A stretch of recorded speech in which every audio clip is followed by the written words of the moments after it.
I'm camped out on quiet BLM land, where stillness greets me before the world stirs. I'm making tea slowly, toasting a bagel with strawberry cream cheese, and enjoying a sweet, simple, grounding morning routine.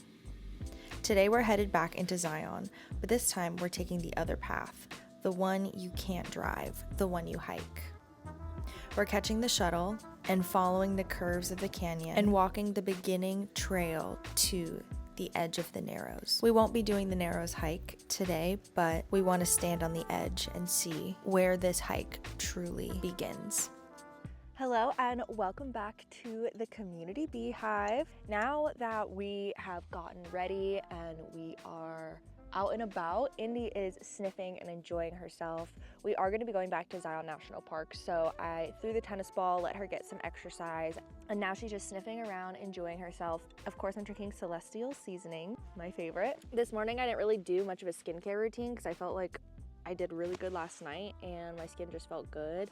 And we're getting into the dirtier hair days, so I might put it up in a bun or maybe I'll put it up in a clip. Those always look good. I also want to put a disclaimer out there. In the past month, we have been to a couple of different national parks and we haven't done much other than just sightsee.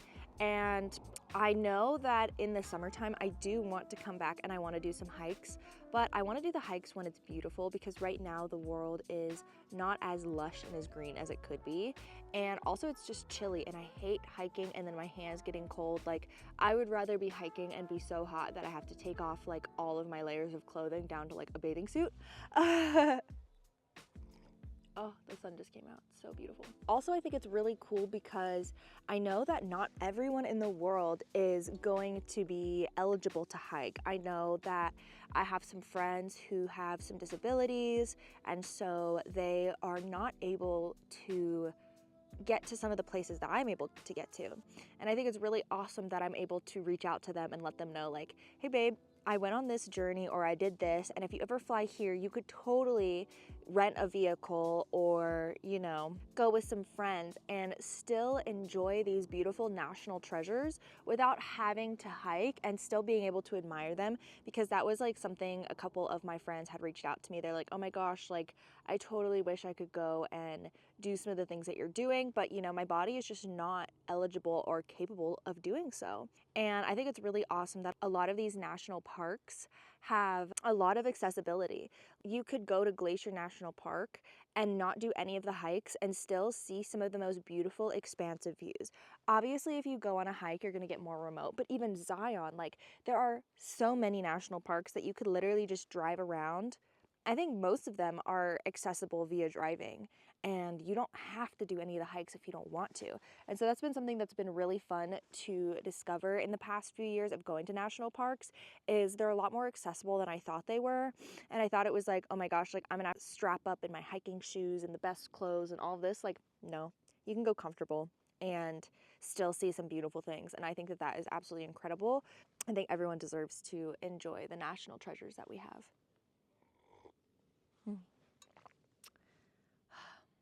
I don't really know what's on the agenda today. I don't know if we're gonna come back to this BLM land. I know that my partner does wanna do some riding on his bike, but these are some pretty intense places. Behind this rock over here, there's literally like a straight uphill. Like it goes like this.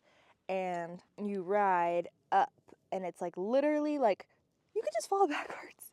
It's pretty crazy. It's kind of like a BMX, like this is a wild like BMX trail. Also, there's another BMX area at the beginning before you hit the BLM land, which is really incredible. But I think I'm gonna sit here and I'm gonna chit chat with some of my friends, and then we will get the day started and go back to Zion National Park. You're beautiful.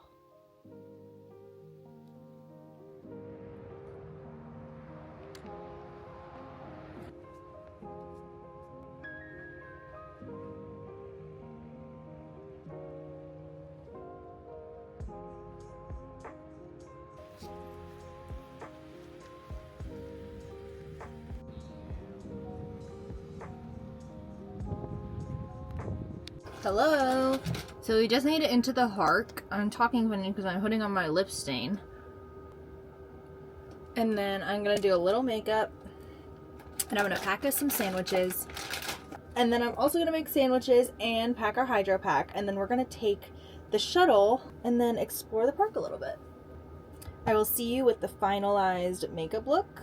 And then we will take the shuttle bus. I think it is free. We talked to a park ranger yesterday and he told us that it is free to ride the shuttle as long as you're nice. So be a good human and you can ride the shuttle for free. They stop taking people up there at like 5 or 6 p.m. but they're continuing bringing people down until like 7 something. Also a little update from my egg donation. I know yesterday we went and we picked up my medicine from CVS. Well, last night I wasn't sure if it was the altitude or if the van was tilted at a certain angle, but I literally was so nauseous. I threw up twice last night. I'm starting birth control and I'm a very holistic, all-natural girly, and I normally don't take birth control. I just don't like the artificial hormones. I don't even really take medicine whenever I'm sick. So yesterday they had me take 2 pills because they want my hormones to be on a certain schedule. And because I took 2 pills, I was so nauseous. I took it yesterday morning, but the hormones are going to be getting into my system, and I literally threw up twice. I had to wake up, come to the sink, throw up, and wash my mouth. I laid on the floor because the hard surface for some reason just felt really good. I didn't feel as nauseous, and I fell asleep on the floor for a little bit, and then I woke up and I laid back in bed just for me to feel nauseous like 30-40 minutes later and get up and puke again, lay on the floor, recover, and then I finally went to bed. I took my birth control on our way here right before I saw the sign. I took it like right as we were leaving the campsite because I was like, oh, I need to take this. Like it's around the same time as I took it yesterday. Took my birth control just for me to feel like I was going to throw up right before I took those sign videos. I'm going to bring some food and some snacks in hopes I don't get sick on the tour bus because that would be terrible. Careful what you decide to do whenever you first start hormones because I don't know. Alan said that he remembers because he's been with me 2 out of the 3 donations I've done so far, and he's like, every time you start birth control, you're like this, babe.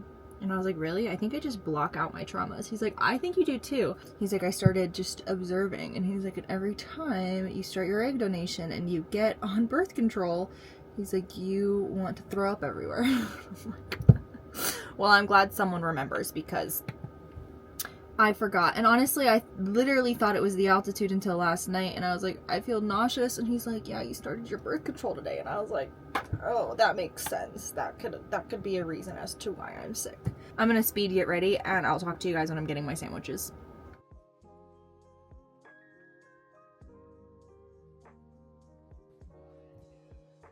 A little bit on how the Zion Canyon shuttle works. The basics are the shuttle-only zone is going to be off to the left, and it's from spring through fall, and private vehicles are not allowed on the Zion Canyon Scenic Drive. So the Zion Canyon shuttle is the only way to explore this section. It's free, you don't need any reservations, you just hop on and off at any stop while the service is running. There are 9 shuttle stops from the visitor center, which is stop 1, all the way to stop 9, which is the trailhead for the Narrows. Ride time end to end is about 45 minutes, and round trip takes roughly 1.5 hours. There are 8 distinct stops between the visitor center and the Narrows, each serving access to viewpoints or trailheads. When riding up canyon towards the Narrows, the shuttle drives directly to stop 9 without stopping at a few intermediate stops on the outbound journey. But you can get off anywhere on the return trip. For example, you can't stop at stop 3 on the uphill route, but you can catch it on the return. And here's a key tip. Don't miss the last shuttle as it leaves stop 9 around 7 to 8 p.m., season depending. If it's full or you miss it, you face a 9-mile walk back. Always check current schedules, trail closures, or shuttle changes before you go because they can change mid-season.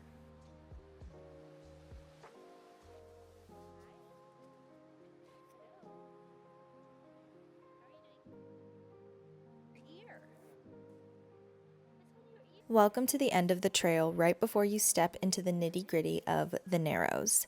The hike from the trailhead to the beginning of the Narrows is about 1 mile each way along the Riverside Walk, an easy paved trail that runs along the Virgin River. From this point, if you're ready to step into the water and do the Narrows hike, you can go as far as Big Springs, making it a 9.4-mile round trip if you go to the full bottom up route. We saw so many people in waders, hiking sticks, dry bags, and full river gear, ready to take on the deeper part of the canyon, where the water can get chest deep or higher, especially in spring and early summer. But we weren't prepared for that today, so we just went to the start, soaked in the magic of the canyon walls, and headed back. No regrets. One day, though, I'll be back with the right gear, with my new GoPro, and ready to fully experience the Narrows in all its sacred water glory. If you've ever done the Narrows, drop your tips and tricks in the comments for others who may want to do it too. But for now, it's time to hop back on the shuttle and keep rolling towards San Diego. The road trip continues. We made it back safe and sound, Magnolia. Hi, Cindy. Did you guys have fun?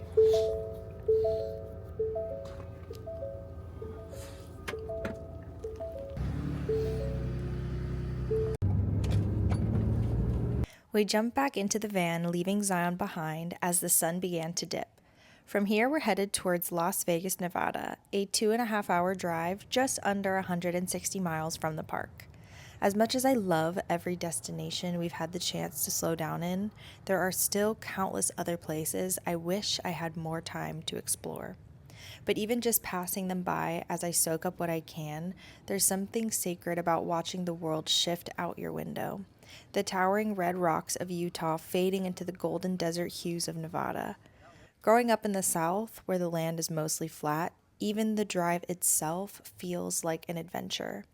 Out here, the journey between stops is part of the magic. I feel so blessed to witness the expansive wild beauty of the West, even if it's just for a moment. Tonight, we're parking somewhere in Las Vegas, and tomorrow we'll see what the city has in store for us.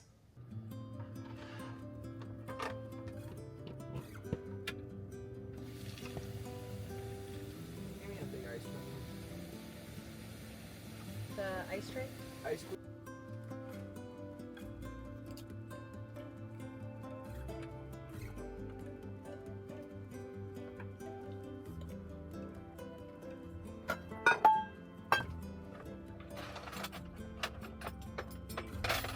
My first attempt at cooking Chinese chicken in the van. I'm very excited.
Alright, this is my first time making it in the van. Let's taste test it, see how it is. I also use a different type of rice. Normally I use jasmine rice, so.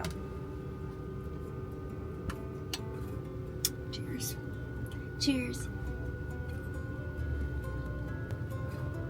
Not bad. I definitely like the jasmine rice better, and I did the chicken different, and I don't know if I like it or not. Not bad. I would give this one like a 7.5.